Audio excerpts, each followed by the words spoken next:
Everybody, I'm Jerry Kronenberg, Director of Financial Content here at Moomoo Technologies, Inc., and I'd like to welcome you to our latest webinar with the one and the only Stephen Sarge Guilfoyle, our markets commentator. Steve, hello. Good to see you. Steve is a former New York Stock Exchange trader, a former staff economist at Credit Suisse and elsewhere, and is currently a markets columnist for TheStreet.com Pro. He is joining us and has been joining us for the past several weeks on our Moomoo community under the name Invest with Sarge to answer your questions and do live videos and help you learn about investing, all things investing. And yes, his nickname is Sarge because he is a former sergeant from the U.S. military. Steve, good to see you today. How's it going? It's always good to be seen. Nice to see you, Jerry. Thank you. So today we're going to have a very special discussion. Earnings season is getting underway in earnest, and Steve is going to talk to you about how to trade options around earnings season. Now, we've all seen situations where a company will make or miss or beat their earnings per share by a penny or something like that, or give some forward guidance. It's off by, seems like a few $1 million. Next thing you know, the stock is up or down 10% or more. And it seems like it's a very volatile time. So the question is that a good time or a bad time to trade options? What are some strategies to use? While Steve cannot give you a personalized investment advice, he can talk to you in general about things to look at. But before we get started, I'd like to remind you this is an interactive video. So please go ahead and use the chat function on this video and ask your questions for Steve. Just submitting a question will get you 100 Moo points. And if we use it during this video, it'll get you 1,000 more, 1,100 altogether. So please go ahead and start asking some questions now. Now, Steve, as we wait for these questions to come in, let's talk a little about trading options during earnings. Now, as I said, we've all seen situations where a company can miss or beat by a penny and the stock goes wild. What does that mean for options traders? Is that a good thing, a bad thing, a lot of volatility? What does that do when you're trading options? Generally speaking, you like the volatility. Oh, well, you'll be wrong sometimes. As a trader, you crave volatility, a trader of anything, whether you're trading baseball cards or securities.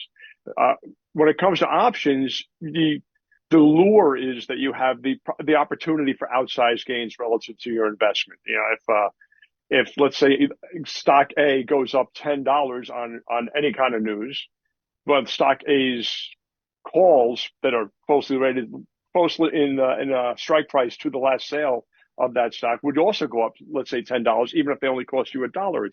So you can get these ridiculous gains in terms of percentage terms. Where your loss is still capped at 100%. It can't go, you know, if you put down $1 or $2 on a premium, you can't lose more than that $1 or $2, but you can gain in theory anything. So there is a lure to options trading, and it's probably why it's becoming so much more popular than trading equities, where a large investment, even if a huge margin, is required.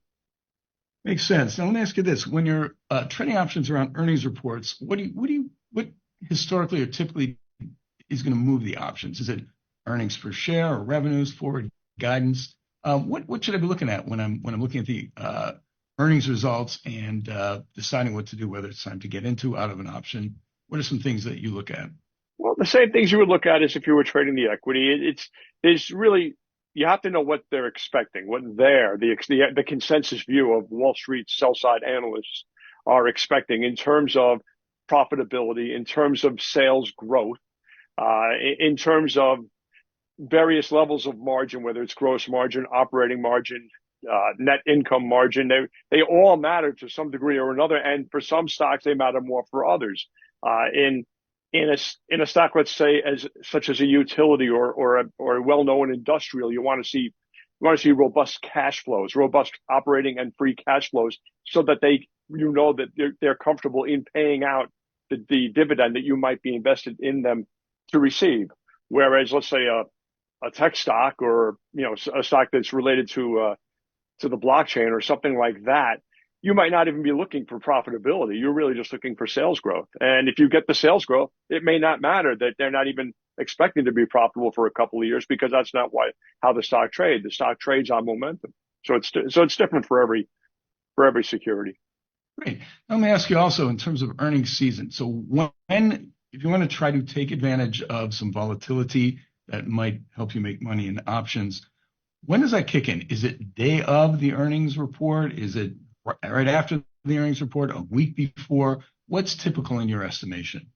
Well, you'll see that the premiums for the options will be priced at a premium to other disproportionately, let's say, to other options for the same security that are not expiring around known news events. So you have a news event like an earnings release. It's right away. It's 3 months out. Let's say it's this. Let's say they're reporting today, which is April 10th. You can go out 3 months when they're going to have to report again, and you'll see that those options are already priced at a premium disproportionately to the options expire just a week or two before or a week or two after, because we already know there will be a news event around that date. So it happens right away. Now you'll lose that value almost immediately after the news event. So let's say it expires on the Friday. The options expire on the Friday of that week, but the earnings came out on a Tuesday or a Wednesday. You will see, if it's not in your favor, you will see that premium disintegrate right before your eyes as soon as the news event passes, and it'll probably be almost worthless going into Friday from Wednesday on if the news came out on a Tuesday. Wow, that's interesting. All right, so we're going to encourage some people to continue to send in questions. We're getting some great ones, but let's start with some questions from the audience that we got in ahead of this conference call. First one, what risk management strategies should be considered when trading options around earnings season to mitigate potential losses? Obviously, that's one reason people trade options. Again, while you can't give specific advice, any general thoughts on this, Steve? Sure. I mean, there's a number of ways you can go with this. I mean, you've all heard the terms. You might not know what they mean, but you've heard of butterflies. You've heard of iron butterflies. You've heard of condors. You've heard of iron condors. You've heard of strangles and straddles, and they're all designed really to control risk. You can get long these strategies, which means you buy, to put it in as simple as I can without spending a half hour teaching a class. It means you buy the center of the spread, because a lot of these are two-sided spreads, and you sell the wings. So that's how that you would be buying a butterfly or a condor in that instance. So what you're betting is that there'll be some volatility, but you're protected going out longer. And the same thing is if you go short volatility using these strategies, the same thing. They're all designed to mitigate the cost. Either mitigate the cost of the aggregate premium itself, or to reduce the outright volatility going forward. And you can look these things up pretty easily. These strategies are well explained at places like investopedia.com. We probably even have an education section here at Moomoo that you can look these things up at. And they're pretty easy to look up, but I think I wrote a couple of pieces on this. You probably will see pieces coming up sooner or later on Moomoo that will explain these in greater detail with examples. Right, absolutely. And again, just want to point out, Steve is on our Moo community every day, every trading day, under the name Invest with Sarge. So please check that out, and he's there to interact with you and help educate you and take your questions, which is our next question. What is the best strategy to trade options leading to earnings announcements? Straddle or direction? Now, again, Steve can't give you specific advice because he doesn't know your financial situation. Why don't you talk a little bit about straddles, where they could work around options and earnings, and directional options trades? Give some thoughts on that. If you're betting on or against volatility, the strangle would be the better play. If you think you know something about stocks, like I'm basically at core in equities guy, so I tend to play directional spreads more often than I would a straddle or a strangle. And I think what I like about a bull call spread or a bear put spread is that you would be buying the lower, the call or the put with the strike price that's closer to the last sale, and you'd be selling the latter half of the spread. So that one, it reduces your premium, and two, it also controls your risk going forward on the trade. So maybe you can only profit maybe $3 or $5 on the trade, and the stock goes up $15. Well, that's tough luck, but that's how you set it up, and you have to be more than satisfied with that, because you'll have losing trades too. So when a trade works to perfection, like with an equity, when it hits your target price or when it hits your max gain on a spread like this, that's a home run. Don't look at it as a single or a double or you missed opportunity. Every time a stock does what you wanted it to do and you profit to the max amount that you had prepared for, you win. That's excellent. All right, next question is from a user named Wonder. Three-part question, but they're all very good. First question, I'll ask them one at a time. What option strategies work best during earnings season when price direction is uncertain? Again, you can't give specifics about what's best, but let's talk about some things that go into deciding what's best. Well, you can always, if you're really uneasy about something, and I've learned this the hard way through trial and error, is you can abstain from trading that day on that issue. If when A lot of times when I have forced something, I have been sorry that I forced something. So if you're uneasy or you're uncertain, just walk away. If you're willing to play volatility because you're just uncertain about direction, but you're pretty sure this news is going to shock the stock, then you can go about it through the ways we just mentioned. You can play either in a way that exacerbates volatility or controls volatility. Most traders like to control volatility rather than take a risk and do something that would exacerbate volatility. But that's when you go into your butterflies and your condors and your straddles and your strangles. Those are the strategies we spoke of earlier, and they really are excellent ways to control your short-term risk on these issues. Great. Second part of this question, somewhat we talked about already, but how do you decide the strike price of the straddle to avoid being caught at a premium loss? Any thoughts about that? When I do go ahead with a straddle or a strangle, either one, I try to place that trade as close to the expiration as I possibly can, so that the last sale of the equity will be as close to the strike price as possible. Some people will go out, especially if they're selling and looking for more premium, they may go do it way ahead of time. But if you take a position in a straddle or a strangle way ahead of time, you run the risk of the last sale of the equity or underlying security just being completely out of bounds with your trade. And you may have already locked in, if you're lucky, a great win, but you may have locked in a terrible loss as well. All right, and last part of this question, we kind of touched on it, but we'll talk about it a little bit more. What would be the ideal time to trade options, i.e., how many days or weeks for a results announcement? Again, we can't really get into perfect ideal recommendations, but why don't you give us some general thoughts on that, Steve? I will go out. I tend to keep everything within 3 months on my options book, just because I like to be past the last earnings period and looking forward to the next earnings period. But that's me, and that's the way I trade. And like I said, I look at this from an equities perspective. Now, if you are solely or primarily an options trader, you may look at this a little bit differently.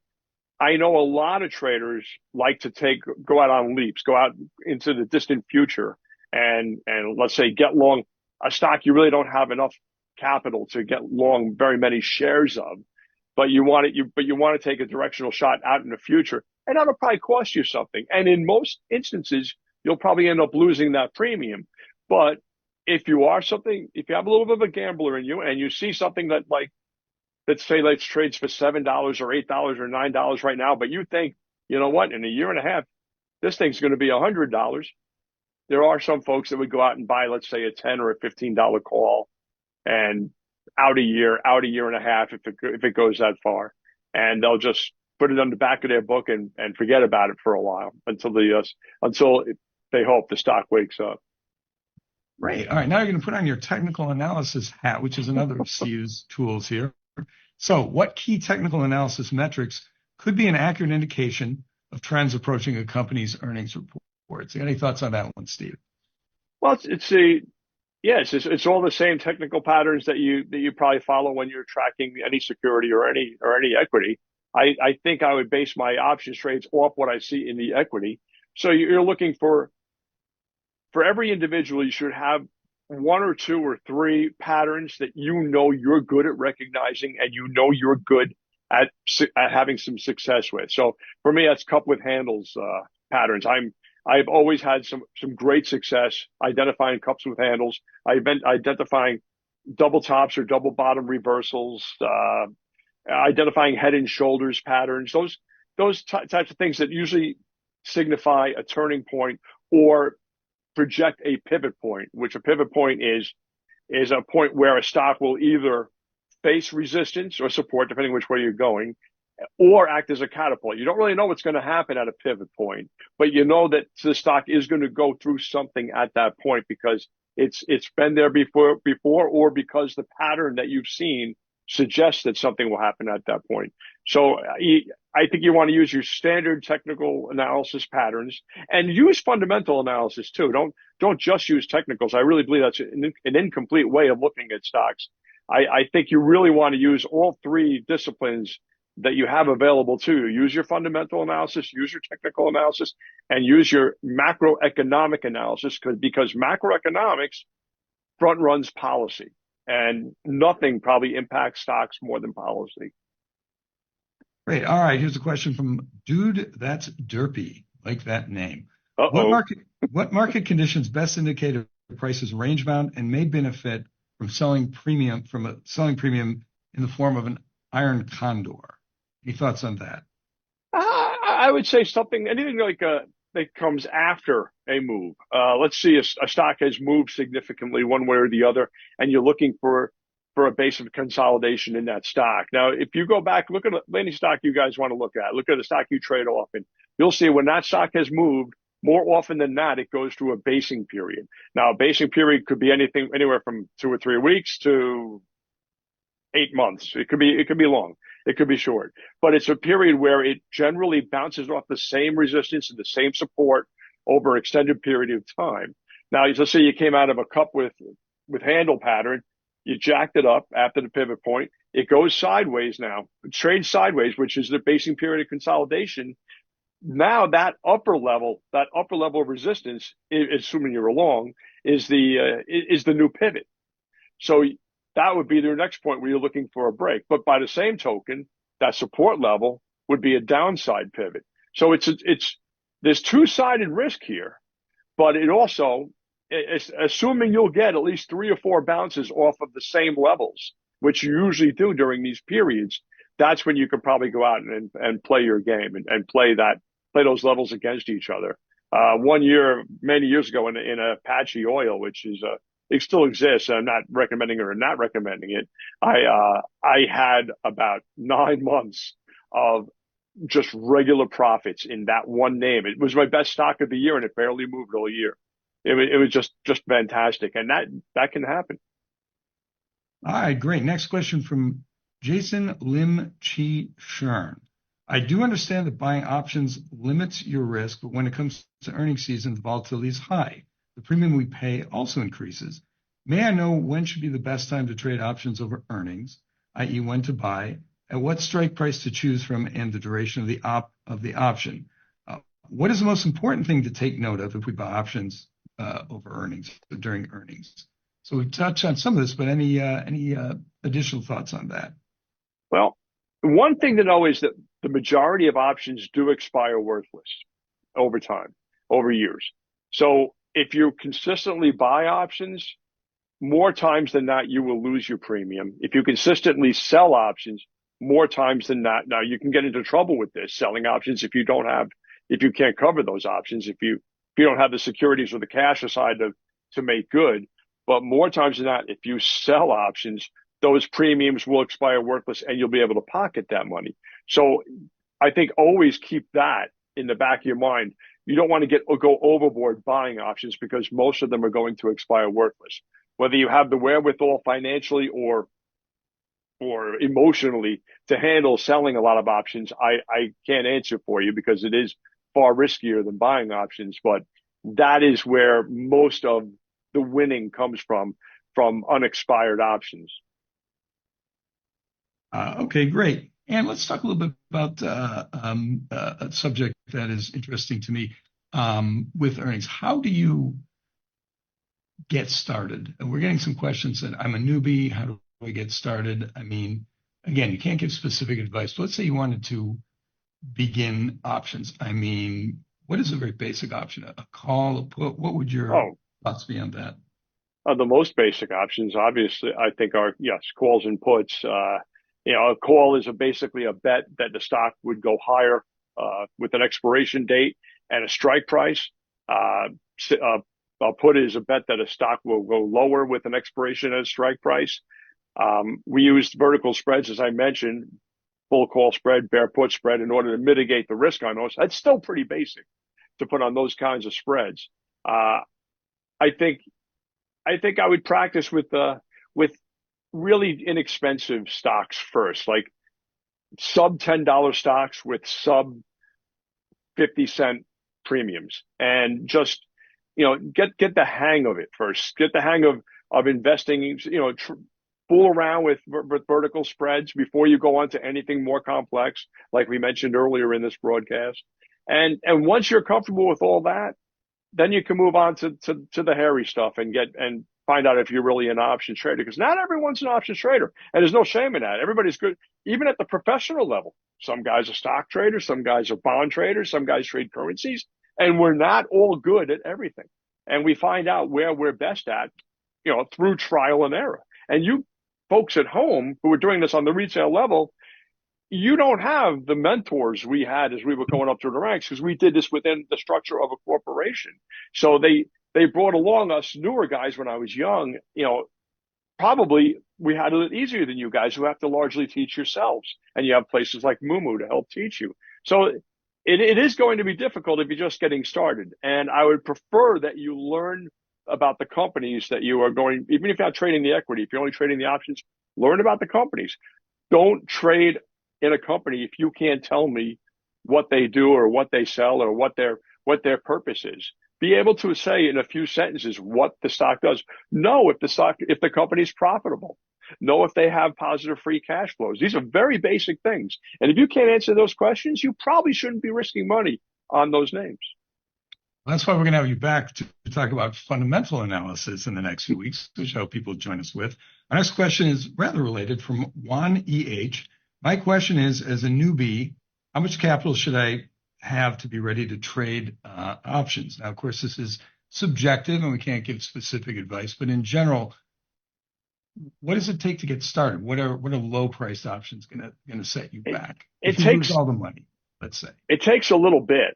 As I'll just tell you what I told my children, because they're adults now. And, I prefer my children, before they risk any money themselves, that they put aside a certain amount, whether it's $5,000 or $10,000. I don't know what's small or what's large to different people, but before they did risk $1 of their own money, especially if there's going to be a learning curve, have something in an index fund that's run by one of the major mutual fund companies, or an ETF that runs along the indices, because I think you want, although you might not be ready to be able to judge active investment funds, certainly you'll be in a position where you want to perform with the market. And the market doesn't always go up, but if you look at a multi-decade time frame, the market has a pretty consistent track record of, if you just sit on your hands and don't do anything, of moving from the lower left to the upper right on the chart over time. So I would, even though it pains me as an active investor and an active manager, I think that passive investment is the first place that an investor should go with their money, and have that locked up away from what you're touching. Then above that number, you can start to dabble with money, as there is going to be for you as a newbie, a learning curve. Great. Our next question is from Jeffrey Jurassic. Normally, how far out of the money on an option is the best strategy? Now, again, Steve, we can't get into best, worst, but why don't you give us some thoughts about how to decide those sorts of questions?